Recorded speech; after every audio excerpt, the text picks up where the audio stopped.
avoid deadlock. We have discussed one approach for deadlock avoidance, that is using resource allocation graph algorithm. That algorithm is basically used when each resource is having single instance. So when resources are having multiple instances, then it's better to use Banker's algorithm. And second thing, why this is known as Banker's algorithm, because this algorithm it could be used in banking system so that banks never run out of the resources, or you can say money, and always be in safe state. So this algorithm is to be followed in banking system also. Now see, to apply this algorithm, to apply this Banker's algorithm, what should be known? See, as we know that for avoiding a deadlock, some additional information is required. Fine. Now for applying this Banker's algorithm, what is the approach? What should be known in advance? Three things. First thing is see, how many instances of each resource, each process can maximum request. Fine. So you can say that that maximum request of a process, how many resources a particular process can request at its max. Fine. And this is denoted with this max array. It is a 2D array. Okay. Next is how many instances of each resource each process currently holds.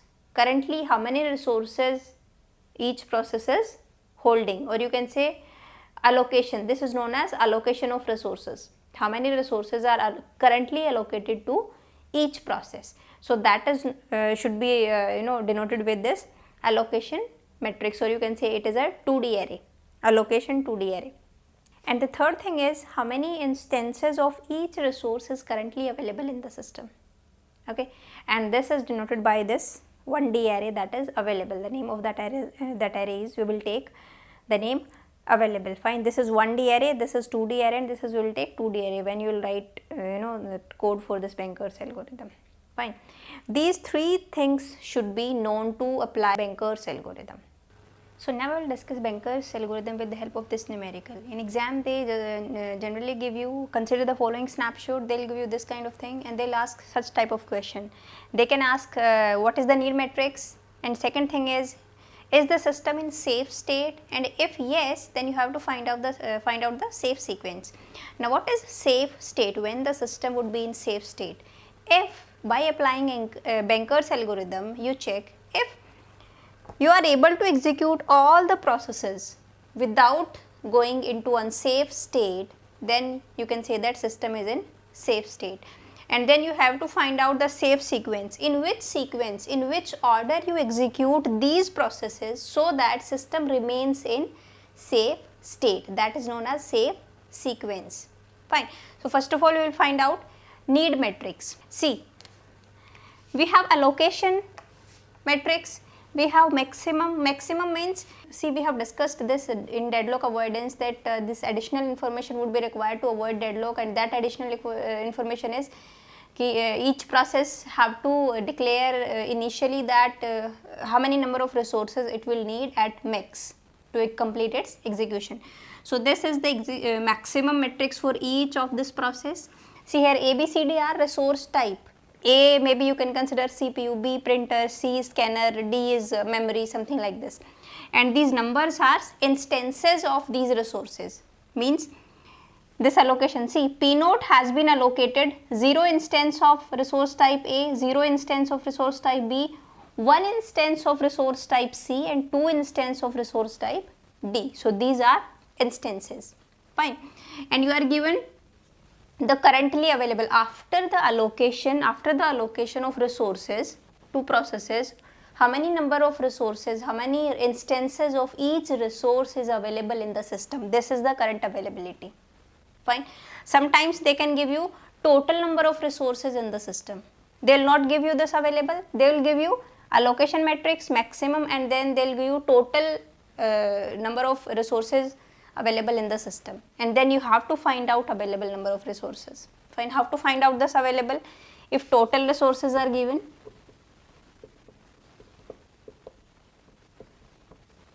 See, total resources they will give, and out of these total you can sum all the allocation resources. So out of these total, these number of resources has been allocated, so you can do total minus this total allocation, and then you can find out the currently available resources. Fine. Now just check how many resources are has been allocated. See, resource type A, how many instances has been allocated total? 1 plus 1, 2, 6 plus 3, 9. So you can find out total number of resources. See, currently available this one, total allocated resources are this one. So when you find out total resources, then this plus this, 2 plus 1 is 3 instances of resource type A, 9 plus 5 is 14 instances of B, 10 plus 2, 12, and this one is 12. So total resources in the system are this one. Out of these resources, these are allocated and these resources are currently available, means these resources are free right now. Fine. Now first thing is you have to find out need matrix. Need means how many resources, how many instances of each resource type each process need. See, we know the maximum number of each resource type for each process, and we know the allocated. Out of these maximum allocated resources are this one. So need would be what? This maximum minus allocation. So find out need matrix, maximum and allocation of this one. So need matrix would be 0 minus 0, 0, 1 minus 1, 0, 2 minus 2, 0. For this one, maximum is 1, allocation 1, 1 minus 1, 0, 7, 5, 0. 2 minus 1, 1, 3 minus 3, 5 minus 5, 6, 2. So this is the need matrix. Fine. The formula is, obviously if you apply the common sense, then no need to use this formula. Obviously, so you know the maximum resources need, you know the allocated resources. See, in previous video I have taken that example of guest and all. So see, you have the maximum need is, the maximum need of your is 10 glasses, and currently allocated glasses, or you have 6 glasses. So need of you is 10 minus 6, that is 4. So say maximum minus allocation, that is your need matrix. Sometimes they can ask you, find out the need vector of process P1, find out the need vector for process P3, something like this. So first question is over, this is the need matrix. Now you have to find out, is system in safe state? Now you apply Banker's algorithm. See, currently available resources are this one. Now you have to check, with these currently available resources, can you satisfy the need of these matrices? One by one we will check. We will start from P0. Check out, need of P0 is 0, 0, 0, 0. Currently available are 1, 5, 2, 0. Can you satisfy this need? Yes, obviously we can satisfy need of P0. Fine. If you can check next also, see, need of this matrix is, it needs 0 instances of A, we have 1, yes. It needs 7 instances of resource type B, but we have only 5, so we cannot satisfy need of this matrix. This matrix need 1 instance of A, we have 1, 0, 0, 5, 2. See, this matrix, this process needs 2 instances of resource type B, resource type D, and we have only 0 instances of D, so you cannot satisfy this need also.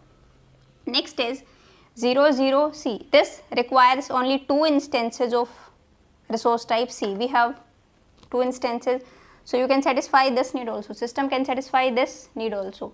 What about this one? See, this needs 6 of resource type B, but we have only 5, so you cannot satisfy this need. Now, if you write the safe sequence, you can also execute this and system, or you can also execute this one. It's up to you. So safe sequence can start from P0 also and from P3 also. So it's not a rule that safe sequence should be unique. No, you can have more than one safe sequence of a particular snapshot. Fine, of a particular situation, you can say. I'll just go by this number, by the order of writing of these processes. So first of all, I'll execute process P naught. Fine. Now, if you execute this P naught, See, it requires 0, 0, 0, 0. Obviously, we can satisfy this need. Now, next thing what you have to do is, you have to add in the, is this currently available, you have to add the allocation of this P0. Because once all the resources has been allocated to P0, then P node can complete its execution after a finite amount of time it will release all its allocated resources. Fine. And when all the allocated resources will be released, then those resources will be added to the available resources. Yes. So check out the allocated resources to P node 0, 0, 1, 0. So we will add these resources to our available resources. Fine. This thing you have to keep in your mind, because many students usually make mistake in this thing, what to add in this available resources, the need or the maximum or the allocation. We always add what? Allocation, because obviously when a process finishes its execution, then it will release all its allocated resources. Fine. So add these resources. 1 plus 0, 1, 5, 2 plus 1 is 3, and here we have 2. Now currently available resources are this one, and P node got completed. Now with the help of these resources, check out which need you can satisfy now. This one is done. Now you have to check out of these needs. Now P node is done, we will check with P1. P1 requires 0 instances of this one, P1 requires 7 instances of B, but we have only 5 instances, so we cannot satisfy this need. Move to the next one. 1, yes, we can satisfy. 0, 0, it requires 2 instances of D, we have 2.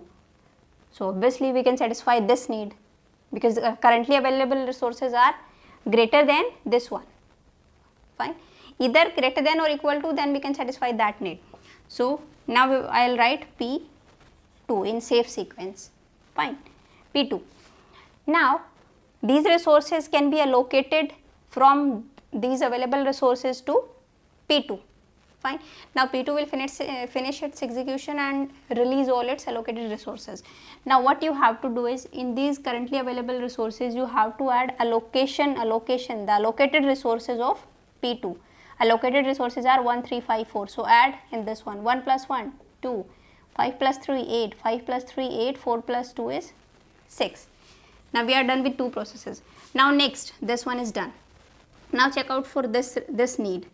0, 0, 2. It needs only 2 instances of C. We have 8 instances of C.